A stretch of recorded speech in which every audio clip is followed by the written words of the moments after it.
Bismillahirrahmanirrahim, alhamdulillah, wassalatu wassalamu ala rasulillah, wa ala man wala.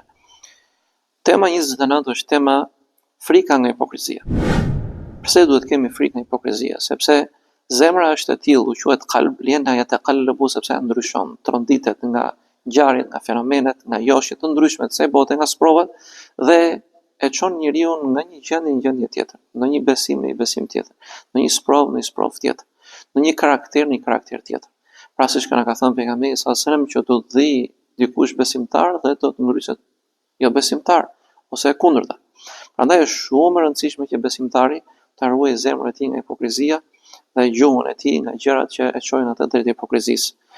Thot Imam Ibrahim at-Taymi rahimahullahu ta'ala: "Ma aradtu qawli ala amali illa khashaytu an akuna mukaththiban."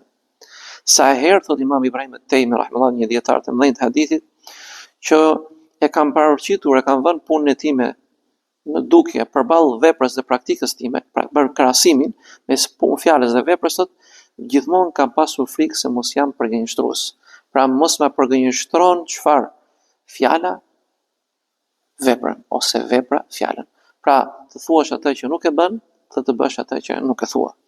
Thot Imam Ibn Abi Mulaika rahimahullahu ta'ala: "Adraktu 30 min ashabin nabiy sallallahu alaihi wasallam kulluhum yakhafu an-nifaqa ala nafsi." Thot Ibn Abi Mulaika: "Kam arritur 30 prej shokëve të pejgamberit alayhi salatu wasallam, të gjithë ata i friksoheshin hipokrizisë për veten e tyre.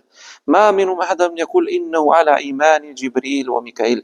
Askush prej tyre nuk thoshte un jam si imani, e kam imani dhe besimin e qëndrueshëm si imani Jibrilit dhe Mikailit.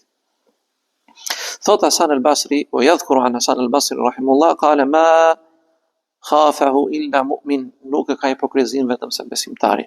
Wala in aminahu illa munafiq, dhe nuk është i sigurt nga hipokrizia vetëm se munafiku. Pra pretendon se atë nuk e kap çfarë, nuk e kap hipokrizia.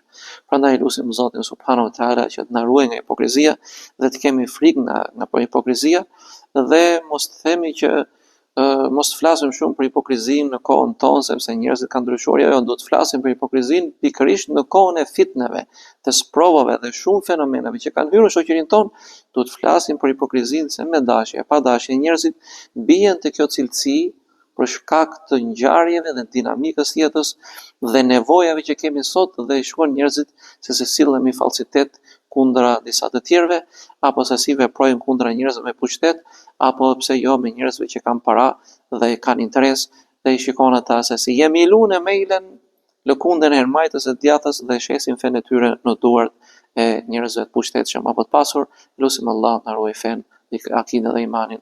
Assalamu alaikum wa rahmatullah.